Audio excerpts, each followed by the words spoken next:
إلى هذه خلقنا صلى الله حضرتنا بالمصطفى رسول الله وإلى إخوانه من الأنبياء المرسلين وإلى الشهداء والصالحين والملائكة المقربين خصوصا Syekhana Al-Akbar Mumjani Al-Baghdadi wa khususan yang santri mulim Sahib Abdul Halim Mubrisram Mumbai Kabir Wajib Maduratum Walim Al-Fatihah.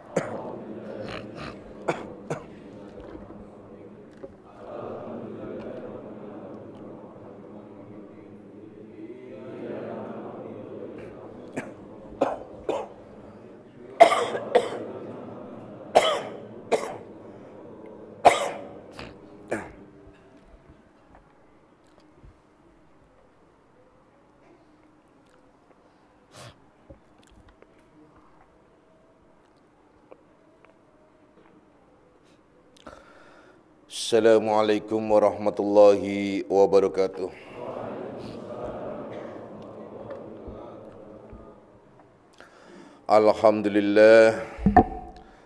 Alhamdulillahilladzi karrama bani adama wastafa minhumul ulama wa akhtara adun minhumuz zuhada wal hukama wal kurama wa faddala minhumul arifina billahi wassifati wal asma wa azzakuhum lazzatal mahabbati wa talahum haqiqatil asya'i minal ardi was sama wassalatu wassalamu ala sayyidina Muhammadin khatamil anbiya alladzi khuliqa min zatihi wa minhu jami'ul asya wa ala alihi wa ashabi sadatil awliya wa ala tabi'in wa tabi'it tabi'in lahum bi ihsanin ila yaumil jazaa. Subhanaka la ilma lana illa ma 'allamtana innaka antal alimul hakim wala haula wala quwwata illa billahil aliyil azim amma ba'du. Ma'asyiras salikin, kaum bapak dan kaum ibu jamaah pesantren Akmaliyah, anak-anak rohaniahku semuanya, baik yang hadir secara jasmani maupun nafsani, baik yang mendengarkan langsung di pesantren Akmaliyah maupun yang melalui radio online Akmaliyah. InsyaAllah mudah-mudahan malam ini kita bersama-sama mendapatkan limpahan rahmah, maghfirah serta hidayahnya, amin ya rabbal alamin. Dan wabil khusus untuk tim ketua pesantren ya, dan warasatul mursyid Dewi dan yang lainnya termasuk Warsito dan Sarko yang sekarang sedang online karena menengok ada di Kalimantan, yaitu pedalaman yang sangat dalam ya, menyusuri sungai ya. InsyaAllah mudah-mudahan beliau-beliau di sana juga mendapatkan rahmah dan berkah dari Allah Subhanahu wa Ta'ala, dan insyaallah beliau juga mereka semuanya ya kembali ke Jakarta dengan selamat lahir dan batin, amin ya rabbal alamin. Mari kita lanjutkan kajian kita di dalam membahas kitab Syarah Hikam Ibnu Athaillah. Pada pengajian yang lalu telah dibahas tentang innama ajrul adza ala aidihim kai la takuna sakinan ilaihim arada ayyuz'ijaka an kulli syai'in hatta la yuzghilaka anhu bi syai'in. Yakni memang Allah sengaja ya membuat sebuah gangguan-gangguan terhadap dirimu dari orang-orang yang terdekat di antara kalian dengan kelakuannya, dengan berbagai macam cara ya, agar supaya dirimu tidak cenderung kepada mereka, karena manusia itu adalah tidak sempurna. Sengaja Allah mengkemas semua yang ada itu agar kalian menjadikan jemu, membuat kalian gemes, sebel. Semua itu agar kalian itu tidak melupakan Allah, tapi kalian tetap ada di dunia. Anak-anakku semuanya, kajian ini adalah telah dibahas pada pengajian yang lalu. Intinya ialah bahwa setiap ujian apapun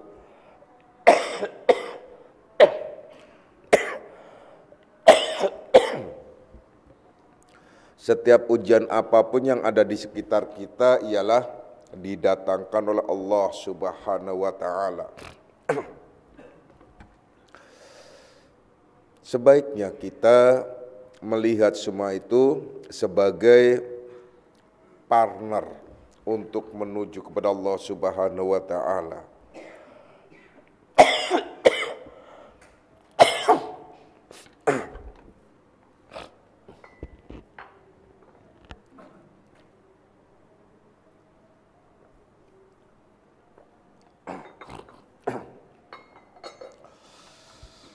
Maaf ya anak-anakku semuanya, terganggu oleh batuk-batukku biasa.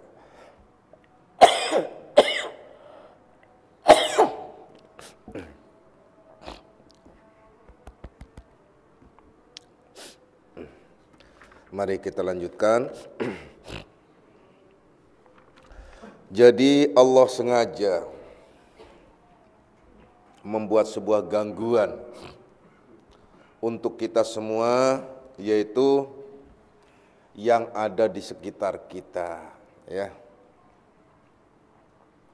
Apa itu yang ada di sekitar kita? Ialah istri, suami, anak-anak, orang tua dan lain sebagainya. Semuanya itu terkadang menjengkelkan, menyebalkan. Siapa yang tidak sebal terhadap suami yang aneh? Siapa yang tidak sebel terhadap istri yang bawel, cerewet, ya.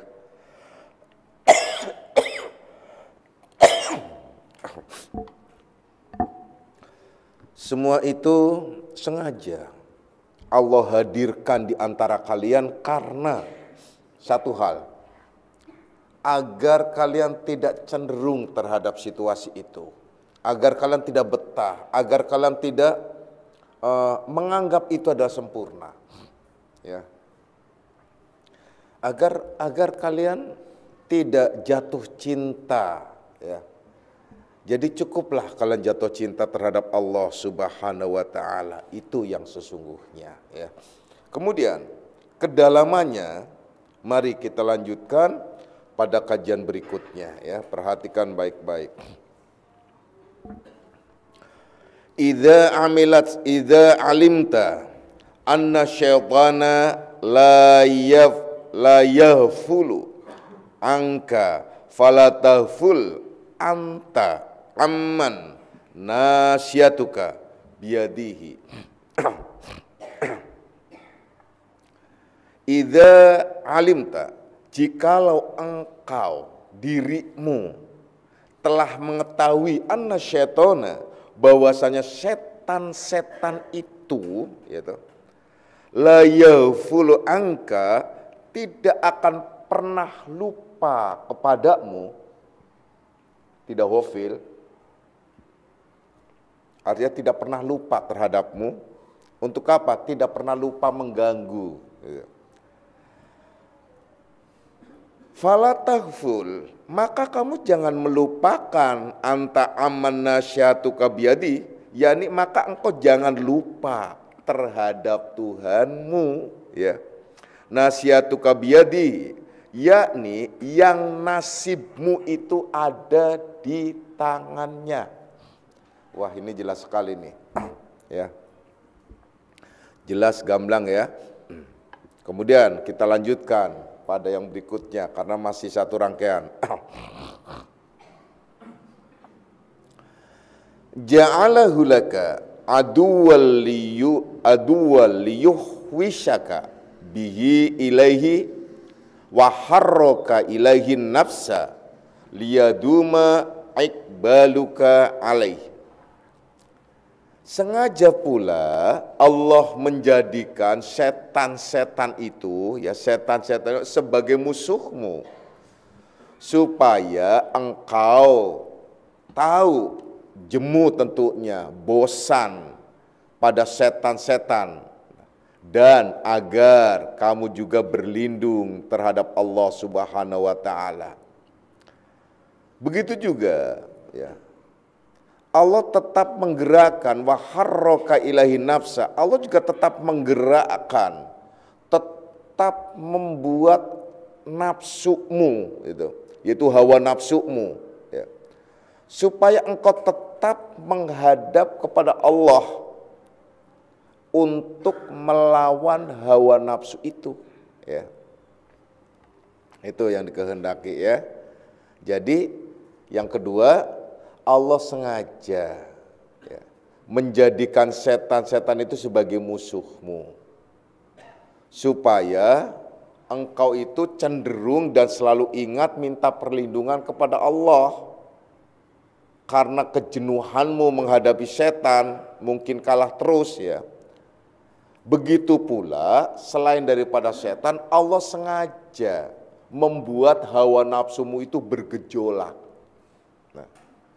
Supaya kalian itu bisa melawan hawa nafsu dengan kekuatan Allah, bukan dengan kekuatan dirimu. Ini dahsyat, ya, dua-duanya. Mari kita bahas masalah ini bersama-sama, dan semoga kita mendapatkan ilmu yang bermanfaat. Amin ya robbal alamin. Anak-anakku semuanya, sudah kami jelaskan tadi, ya, bahwasanya setan. Apa itu setan? Ya, setan. Jadi setan-setan. Ya. Kalau kalian sudah tahu bahwa setan itu tidak pernah lupa terhadapmu, ya, bahwa Allah itu tidak, setan itu tidak pernah lupa terhadapmu, maka sebaiknya kamu juga, ya, jangan lupa terhadap Allah, karena nasibmu itu ada di tangan Allah Subhanahu wa taala. Itu maksudnya.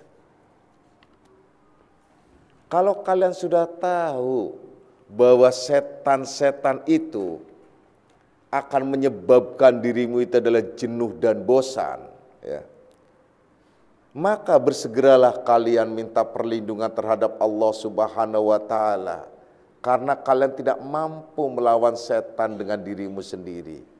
Begitu juga pada saat Allah menjadikan hawa nafsu yang ada di dalam diri kita melonjak-lonjak, meletup-letup, yang sulit sekali terkadang kita mengendalikannya, maka jangan lupa kalian kepada Allah, minta kekuatan supaya kalian bisa melawan hawa nafsu dengan kekuatannya. Itu ada kalau nggak salah di Nadzuman Istighfar itu. Ya Allah Gusti, ya kan? Coba kalian bisa lihat, dengarkan lagi di sana, ya. Anak-anakku semuanya. Jadi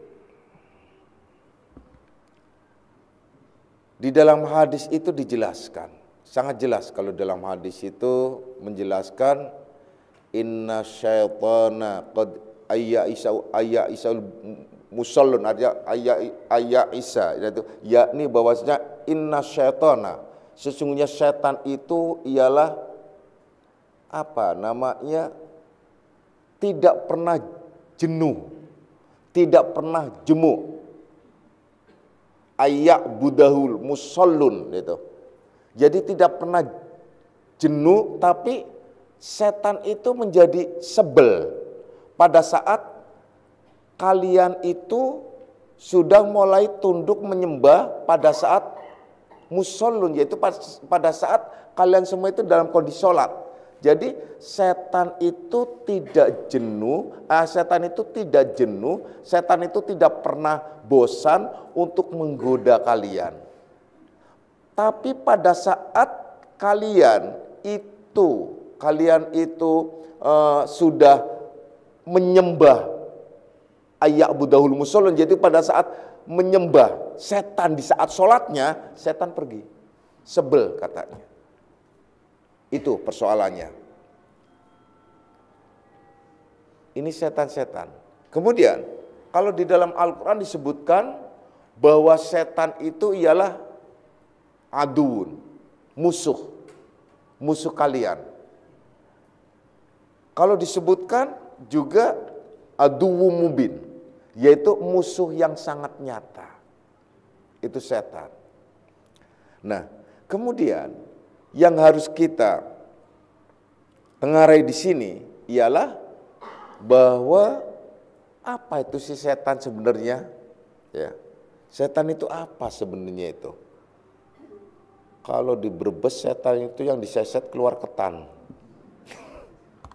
Setan katanya, lemper katanya. Aduh ampun deh, itu anak-anak muda tuh. Setan kan enak katanya, masih mending kita punya setan katanya enak. Karena diseset keluar ketannya. Lemper itu.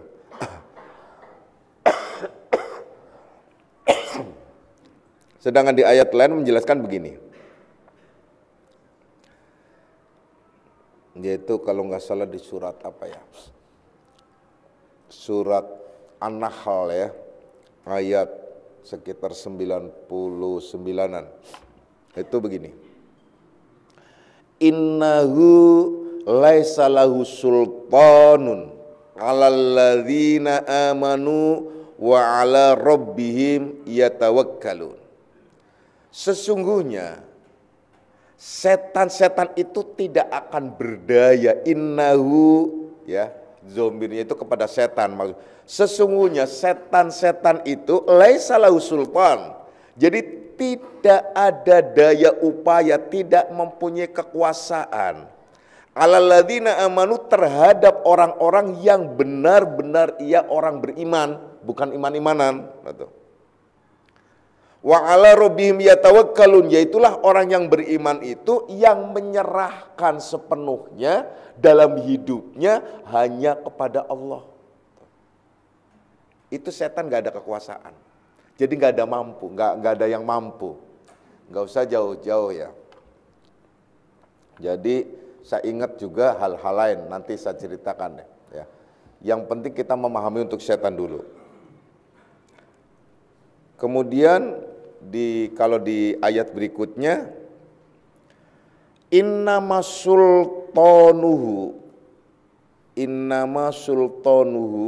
sesungguhnya kekuatan atau kekuasaan setan itu, zomirnya masih ke setan. Innama sultanuhu, sesungguhnya dari dulu, sekarang, dan yang akan datang, yang namanya kekuatan setan atau kekuasaan setan itu alalladzina, yaitu atas atau terhadap ya, hanya terhadap orang-orang alalladzina, yaitu alalladzina yatawallaunahu, yaitu terhadap orang-orang yang mewalikannya, artinya yang menjadikannya setan-setan itu sebagai pemimpin-pemimpinnya. Nah itu loh. Yaitu dengan berbagai macam bisikan-bisikan dan sebagainya tentu. Walladzina hum bihi musyrikun, dan orang-orang, yaitu dan orang-orang atau mereka yang akhirnya menjadi orang yang musyrik, tuh. Orang yang menyekutukan Allah Subhanahu wa taala. Banyak kalau masalah setan. Banyak lagi. Yang penting intinya kekuatan di sini. Jadi pertama, setan itu tidak akan mampu dan tidak akan menguasai, tidak akan menyentuh terhadap orang yang benar-benar beriman dan menyerahkan seluruh hidupnya hanya pada Allah. Ini setan nih. Tapi saya sudah menyerahkan kepada Allah, kok setan masih menguasainya. Nah itu loh. Karena dirimu adalah, ya jawab sendiri dah. Nah itu. Nah, itu persoalannya ya. Nah, kita renungkan dulu. Mari kita bahas dulu setan itu. Setan, syaitan. Kalau tulisan bahasa Indonesia sudah cukup SETAN, setan. Udah selesai itu bahasa Indonesia. Ya, kalau tulisan di apa tuh langsung di Indonesia kan ya syaitan itu ya. Itu ya kalau dari bahasa Arab.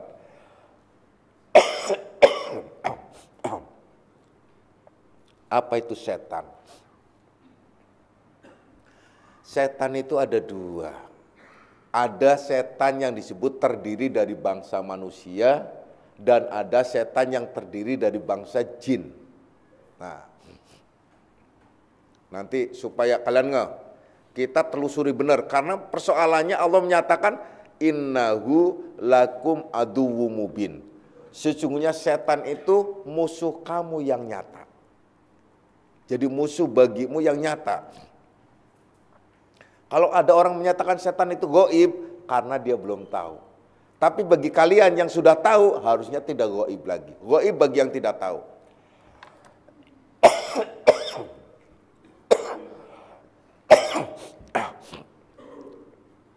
Itu setan ya. Ayo kita perjelas. Jadi setan itu ada dua, yaitu ada dua golongan. Pertama adalah dari bangsa jin dan kedua dari bangsa manusia. Dan ini tentunya sesuai dengan firman Allah Subhanahu wa taala yang tertera di dalam surat An-Nas yang menyatakan yuwaswisu fi sudurin nasi minal jinnati wan nas. Ya. Jadi bahwasanya yang mewaswaskan hati manusia itu datangnya dari bangsa jin dan bangsa manusia, yaitulah setan-setan itu. Kemudian setan wujudnya apa sih? Terus macam apa sih?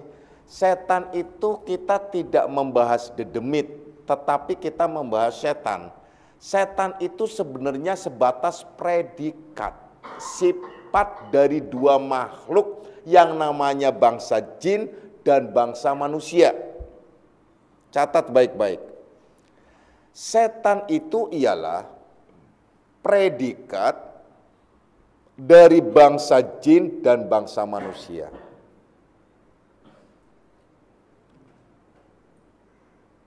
Yang dikehendaki predikat di sini ialah sifat yang ada pada diri manusia dan bangsa jin.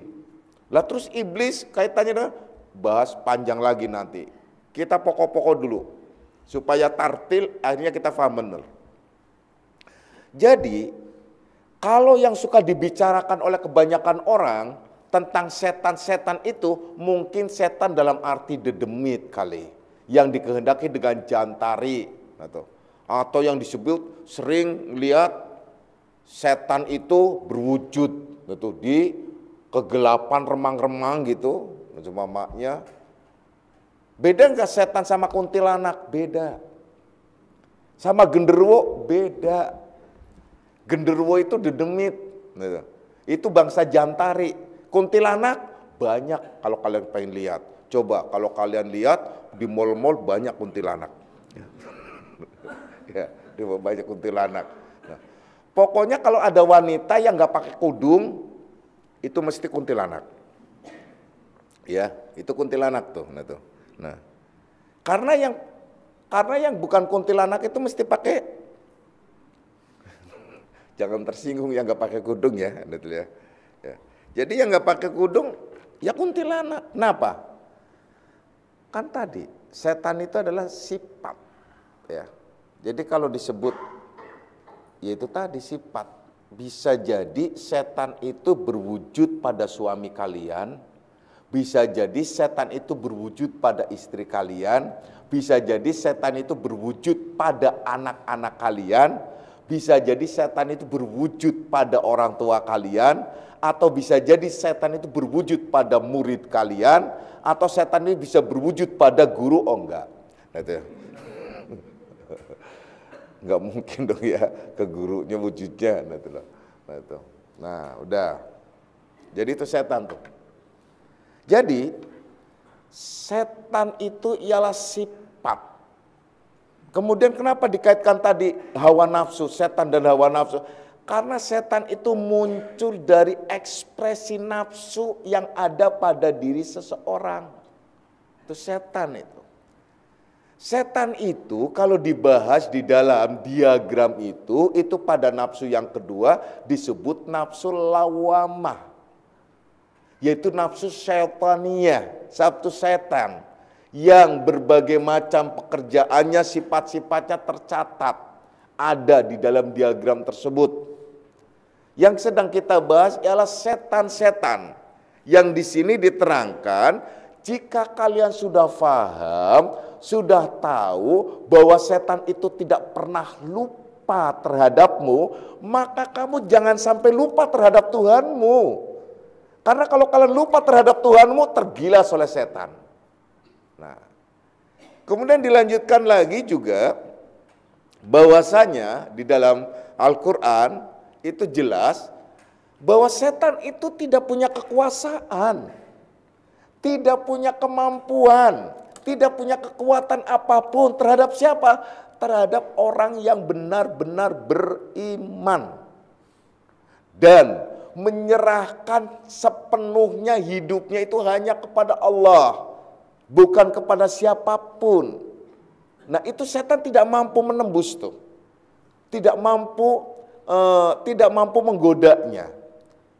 Kalau kalian menyatakan saya sudah beriman, tapi kok setan masih ada dalam diri kita, itu mungkin imannya baru imanan, belum mencapai iman yang sesungguhnya.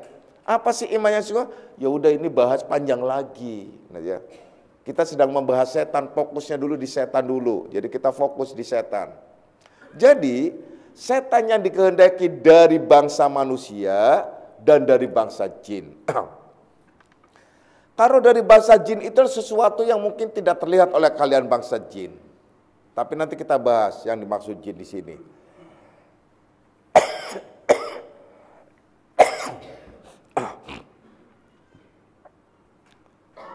Yang dikehendaki dari bangsa manusia begini.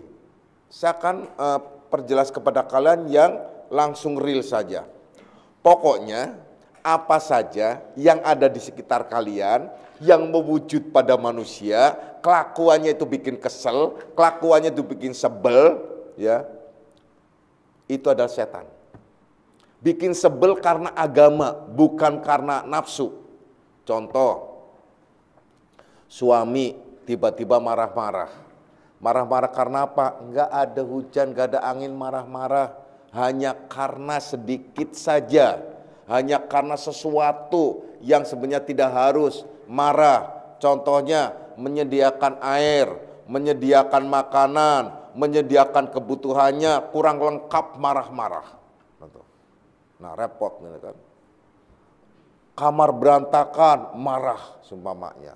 Ya wajar sih, tapi nggak harus marah, cukup nasehatin. Kamar berantakan langsung marah langsung. Nggak harus marah, cukup dinasehati, dikasih tahu. Kalau tidak mau, contohkan caranya membersihkan kamar. Itu, contohkan kalian cara membersihkan kamar. Sekali contoh, 2 kali contoh, 3 kali contoh, ke-4 kali kebiasaan. Nah, jadi keterusan itu ya. Itu contoh. Jadi kalau kalian melihat suami marah-marah, itu bisa kalian lihat.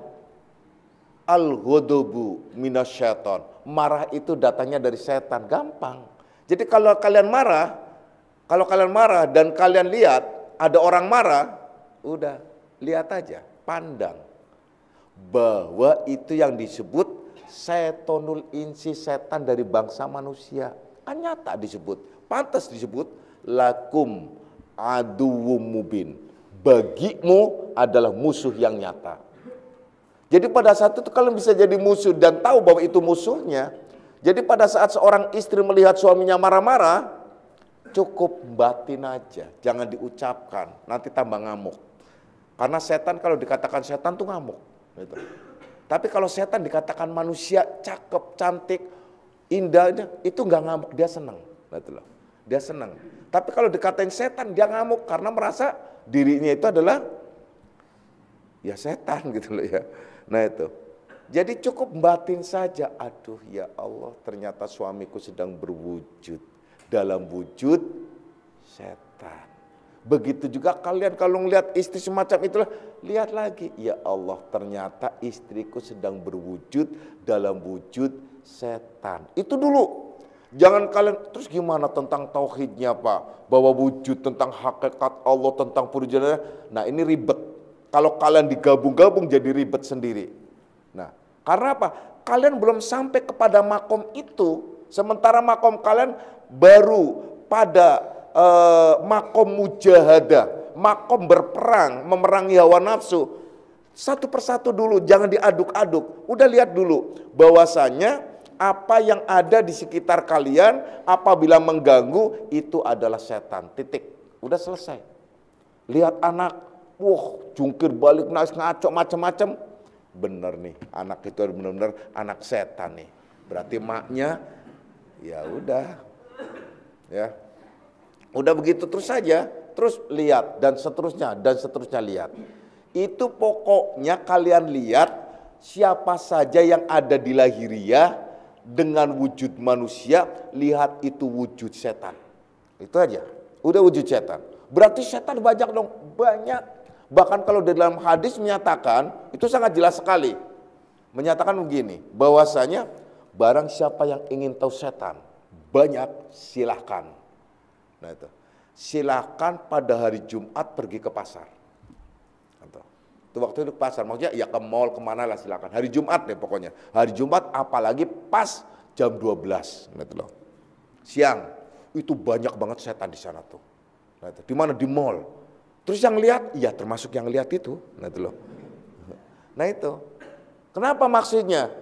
Yaitu berseberangan. Nah itu loh. Jadi kalian melihat, banyak gitu. Sekarang setannya apa sih? Setannya ganteng-ganteng, setannya cantik-cantik. Oh iya setan. Nah, itu setan. Itu setonul insi. Jadi jangan kalian membayangkan setan itu dedemit yang macam apa. Jangan. Kalau membayangkan semacam itu rusak. Bingung kalian. Lah terus untuk lihat jin gimana? Nah, kalau lihat bangsa jin, setan bangsa jin, cukup kalian dalam rasa. Kalian hanya diri kalian sendiri yang tahu. Kenapa? Semua dialog yang ada di dalam diri kalian, catat, semua dialog yang ada di dalam diri kalian, dialog itu mengajak dan berencana jahat, sebel atau benci terhadap seorang, atau merencanakan karena kalian merasa disakiti, dengan rencana kebayang-bayang, kepengen nempelin dari belakang, kepengen jorogin, atau kepengen macam-macam, atau nyumpain terus, itu adalah setan dari bangsa jin. Di dalam hati, di dalam diri. Jadi kalian punya rencana sebel, kemudian kan berencana tuh. Kalau kalian disakiti atau apa sebel kan berencana di dalam hati. Kotak-katik, berencana macam-macam. Ada rencana ini, ada rencana itu, ada berangan-angan dan berbagai macam angan-angan. Bukan sebel saja, kalian berangan-angan. Aduh, andai saja ini, macam-macam. Andai saja saya itu, itu orang itu dan macam-macam. Bahkan berencana dan lain sebagainya. Laki-laki berencana untuk terhadap wanita, wanita berencana terhadap laki, dan seterusnya. Maka rencana-rencana yang ada di dalam diri ini, yang mewaswaskan, itu yang disebut setonul jin. Gitu. Yaitu setan dari bangsa jin. Jadi jin ada di dalam diri kita. Di dalam diri kita saja dulu. Jadi jangan keluar dari jin bangsa yang di luar diri. Oleh karenanya lahir dan batin diri kita ini. Manusia yang lahiriah kita, wujud kita, itu yang terlihat langsung. Kalau kalian melihat langsung, lihat dengan baik setan-setan itu. Kalian bayangkan bagaimana Adam dan Hawa. Kalau divisualkan kan seolah-olah iblis itu berwujud lain seumpamanya. Boleh divisualkan dalam wujud lain karena ia adalah sebagai Ajazil pada saat itu. Kemudian berwujud, kemudian predikat itu menjadi predikat yang sangat nista, bahkan disebutkan dimartirkan, istilahnya dikorbankan menjadi laknatullah. Apa pada dasarnya? Pada dasarnya kalau dirasakan terhadap diri kita ialah bisikan-bisikan, dialog-dialog yang ada di dalam diri kita.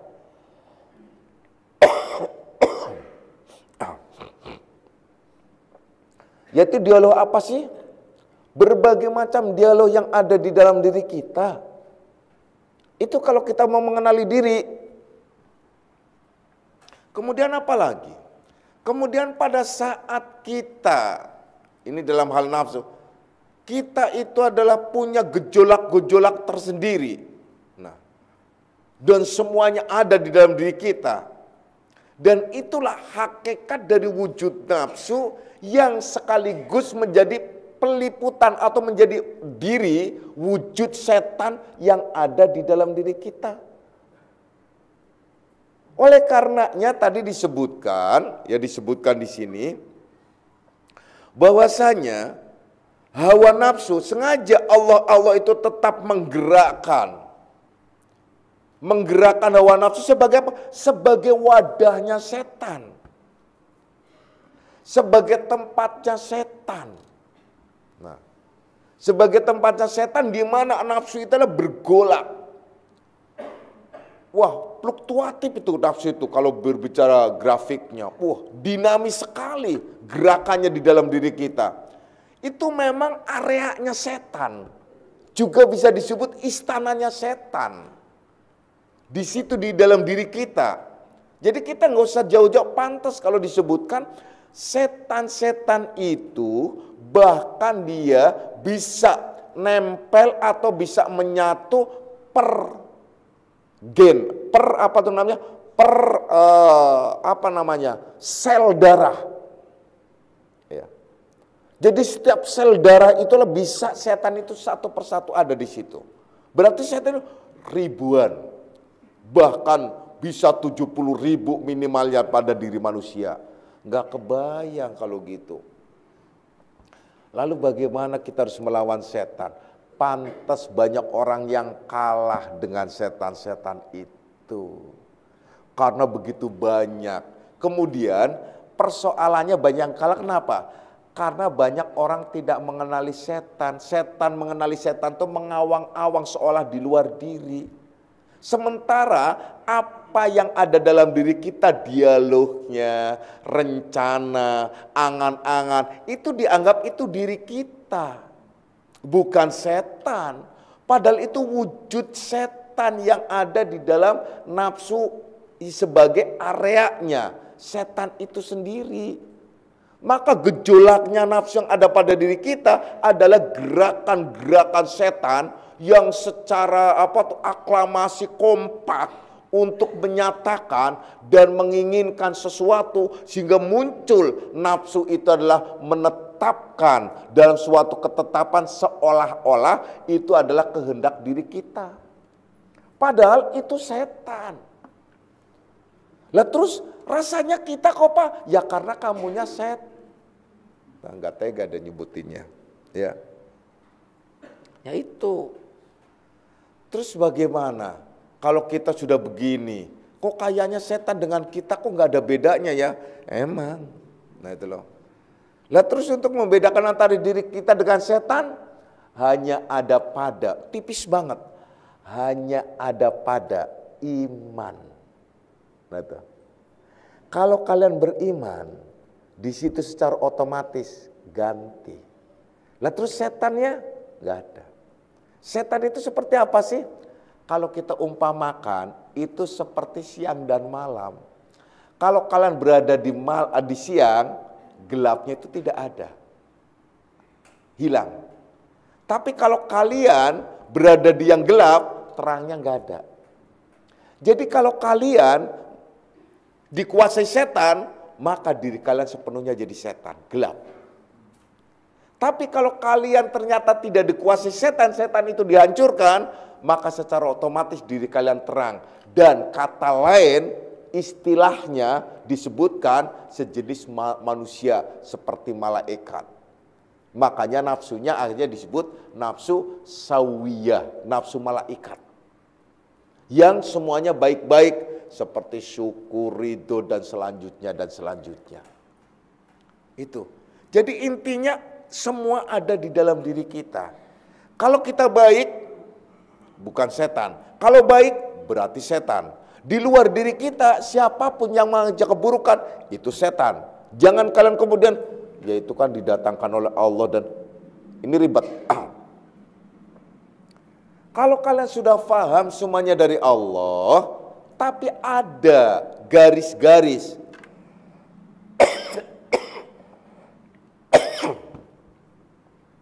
garis-garis yang membatasi mana gitu, alur dan mana ya jalur gitu. Seperti tak ubahnya cahaya, ada cahaya murni, ada cahaya yang telah melalui proses, yaitu melalui proses warna, telah terwarnai menjadi merah, kuning, hijau, dan lain sebagainya. Itu cahaya. Memang semuanya cahaya itu sumbernya satu. Nah, kalau sudah berbicara sumber yang satu, tidak ada masalah. Tetapi yang sedang kita bicarakan, karena posisinya kita ada di warna-warni itu. Kita tuh ada di warna-warni. Kenapa kita ada di warna-warni? Begini, runut lagi. Kalau kita umpamakan pertama, kapas. Setelah kapas, benang. Setelah benang, kain. Setelah kain, berbagai macam jadi apa saja, termasuk berbagai model busana dan lain sebagainya. Nah, kita ada di posisi salah satu karakter busana atau karakter apa saja bukan dalam bentuk kain. Ini posisi kita. Nah, kalau kita posisinya ada pada posisi ini yang disebut di area busana, kemudian kita mengaku pada posisi kain, ini persoalan tersendiri, akan menjadi rusak. Karena apa? Karena memang kain ini ialah bukan busana. Busana juga bukan kain. Tapi kain ini, busana ini tidak lain daripada kain. Begitu juga selanjutnya, kain ini bukan benang. Benang ini juga bukan kain, tapi kain tidak lain daripada benang. Begitu juga benang. Benang ini bukan kapas. Kapas ini bukan benang, tapi benang tidak lain daripada kapas. Tapi jangan engkau katakan pada saat sudah jadi benang, kamu katakan bahwa itu kapas. Jangan kamu katakan itu benang pada saat kalian sudah melihat jadi kain. Jangan kalian mengatakan kain apabila ini sudah jadi busana. Nah, menempatkan posisi, makom, keadaan, kondisi pada tiap-tiap ya situasi, pada tiap-tiap makom atau kondisinya, ini memang perlu kepiawaian pada diri seseorang dalam menerapkan ilmu tersebut. Kalau kalian ngacak dan campur aduk, kalian akan semrawut sendiri. Makanya disebut adalah golongan orang-orang yang ahmak, yang rusak pemahamannya, diaduk-aduk sendiri. Kalau kalian sedang memahami tentang setan ini, jangan dulu kalian adalah nyelonong langsung ke wilayah tauhid. Kalau kalian sedang mengamalkan dan melihat tentang setan ini, sedang berjuang, jangan kemudian kalian jelonong langsung ke wilayah tauhid, akan rusak. Tauhid itulah rasa, sikap yang ada pada diri kalian menjadi akidah bahwa hakikatnya tidak ada sesuatu apapun kecuali adalah dari Allah Subhanahu wa taala. Namun ini mengurai. Kalau saya jelaskan lagi contohnya seperti begini. Cahaya itu adalah sumbernya satu, ialah dari matahari. Dan tidak ada yang lainnya. Namun pada saat cahaya itu sudah berwarna-warni, jangan kalian ini adalah cahaya matahari. Kalau pada saat cahaya itu ternyata sudah menjadi panas, jangan katakan ini cahaya matahari. Contoh, sekarang zaman teknologi yang sangat istimewa dan kalian sudah bisa menyaksikan kalian bisa melihat kendaraan sudah mulai teknologinya hybrid, teknologi yang luar biasa dan istimewa lagi. Seumpamanya bahkan ada kendaraan pula yang dia energinya menyerap melalui cahaya matahari.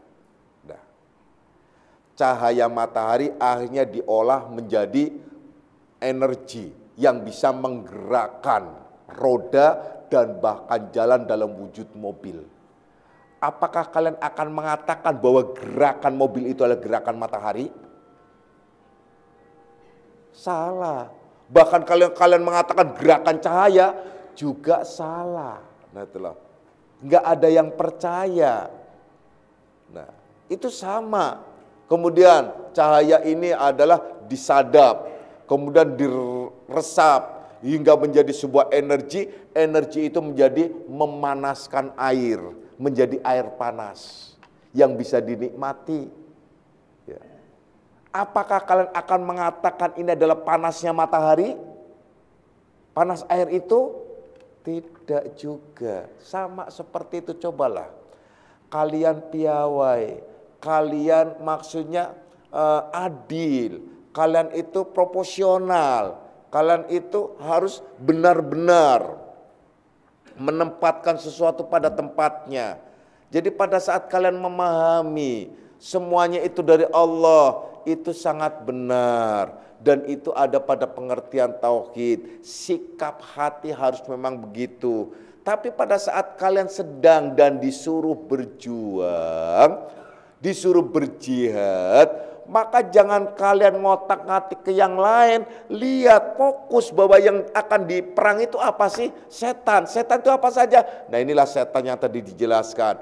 Ada setonul insi, ada setonul jin. Setan dari bangsa manusia dan setan dari bangsa jin. Setan dari bangsa manusia itulah yang dalam wujud manusia, yang kelakuannya, sifat-sifatnya selalu menentang, selalu berseberangan dengan perintah dan nilai-nilai agama. Jadi kalau ada yang menggoda, yang macam-macam, mengajak macam-macam, itu setan hakikatnya. Nah, setanul jin, jangan kalian kebayang jin kemana-mana, tapi yang ada di dalam diri kita. Di mana bisikan-bisikan, goncangan-goncangan atau berbagai macam ajakan atau lain sebagainya antara ya dan tidak, itu adalah setan dari bangsa jin. Kalau kalian memahaminya demikian, ini udah jelas gamblang, benar banget kalau disebutkan setan itu disebut innahu lakum aduwwum mubin. Sesungguhnya setan itu musuh bagi kamu yang sangat nyata. Kemudian, selain daripada firman Allah yang kami bacakan tadi bahwasanya setan itu tidak ada kekuasaan terhadap orang yang benar-benar beriman dan orang yang bertawakal terhadap Allah, ya. Dan setan itu hanya kekuasaannya itu hanya pada orang-orang yang menjadikan setan itu sebagai pemimpin-pemimpinnya, sebagai wali-walinya. Itu. Jadi kalau kalian menjadikan setan itu sebagai wali kalian, sebagai pemimpin kalian, dia punya kekuasaan. Tapi kalau kalian tidak menjadikannya sebagai pemimpin, terlebih kalian orang yang benar-benar ada imannya dan orang-orang yang bertawakal Allah, makanya Allah sangat suka sekali terhadap orang yang tawakal. Setan itu tidak punya kekuasaan.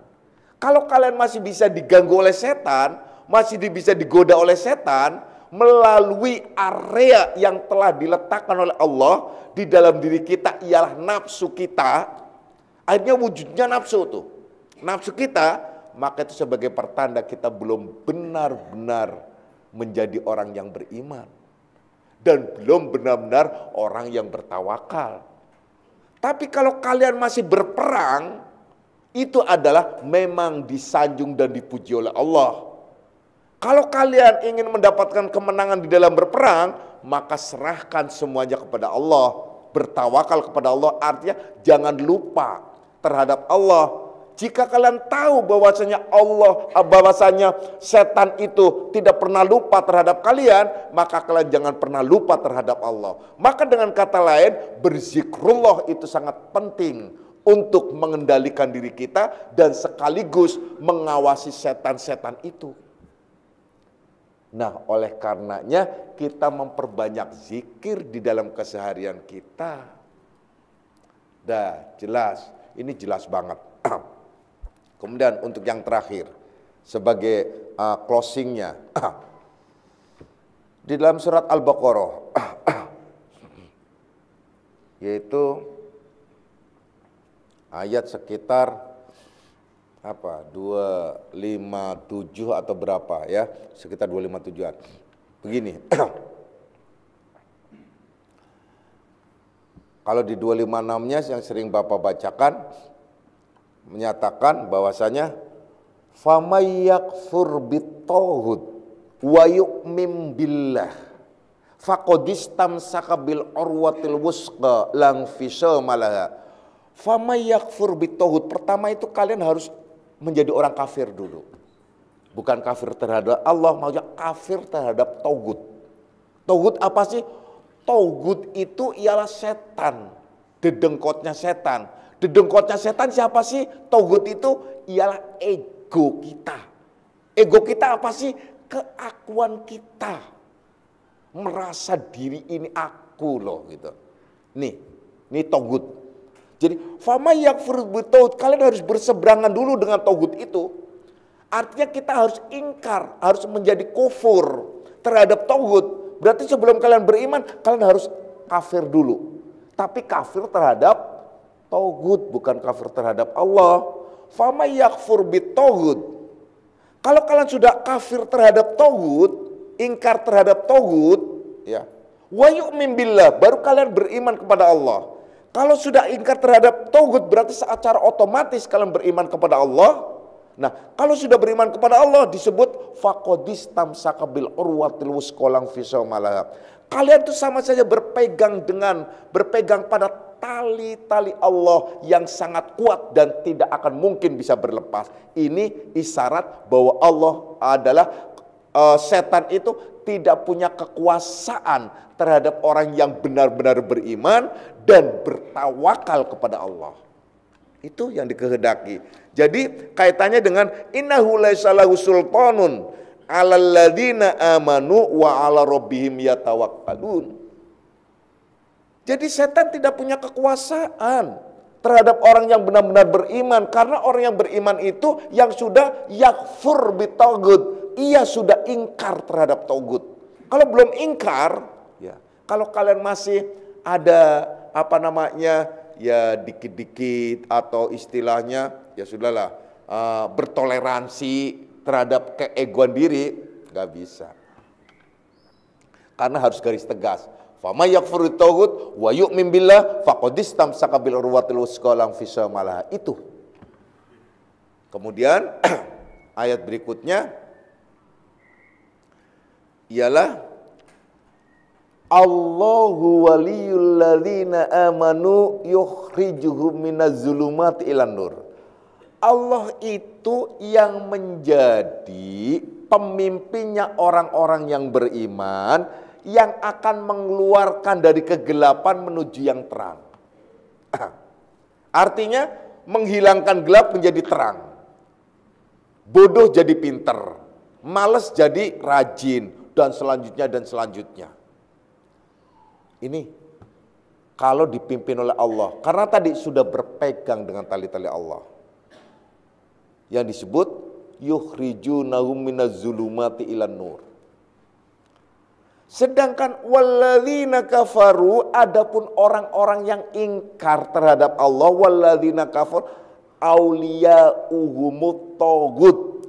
Dia pemimpinnya itu taghut. Nah, ini tadi akhirnya innama sultanuhu 'alal ladzina yatawallawnahu walladzina hum bihi musyrikun.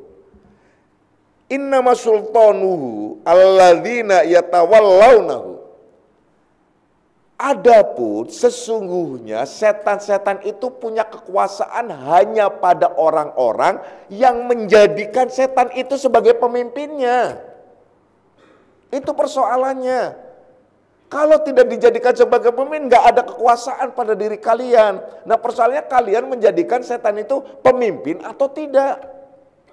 Saya tidak pernah menjadikan pemimpin kok Pak. Iya, tidak pernah menjadikan pemimpin secara aklamasi. Tetapi secara implisit kalian itu menjadikannya sebagai pemimpin. Contohnya, buktinya kalian ngikutin terus apa kata setan. Saya nggak pernah ngikutin apa kata setan, karena saya nggak pernah tahu setan aja enggak, mana saya mengikutinya.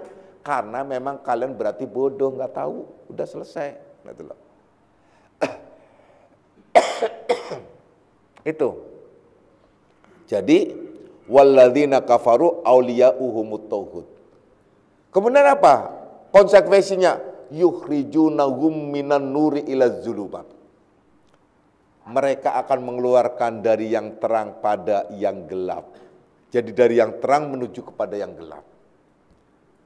Itu persoalannya. Jadi jelas akhirnya bahwa setan-setan itu semacam itu kondisinya. Nah, kemudian yang dikehendaki mu'alif, Allah sengaja menjadikan setan itu untuk musuh, dijadikan musuh kalian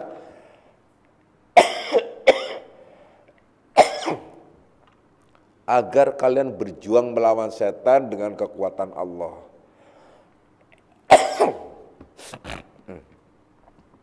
Bukan dengan kekuatan dirimu. Jika dengan kekuatan dirimu, nggak akan bisa. Nah itu ya. Jadi mu'alif mengajarkan, memberitahukan kepada kita. Intinya, jika kalian sudah tahu bahwa setan itu tidak pernah lupa terhadap diri kita, maka kita jangan pernah lupa terhadap Allah. Jika kalian tahu bahwa setan itu akan menjerumuskan diri kalian, maka kalian harus bisa melawannya, menghindarinya, yaitu dengan imanmu dan kepercayaanmu terhadap Allah serta penyerahan dirimu terhadap Allah Subhanahu wa taala. Itu intinya. Jadi setan itu adalah ada nempel pada diri kita dan kita bisa mengusirnya, bukan berarti keluar dari diri kita. Setannya itu ditundukkan atau diislamkan dalam diri kita itu sendiri. Semoga kita golongan orang-orang yang selalu mendapatkan bimbingan dari Allah Subhanahu wa taala. Amin. A'udzubillahi minasyaitonirrajim.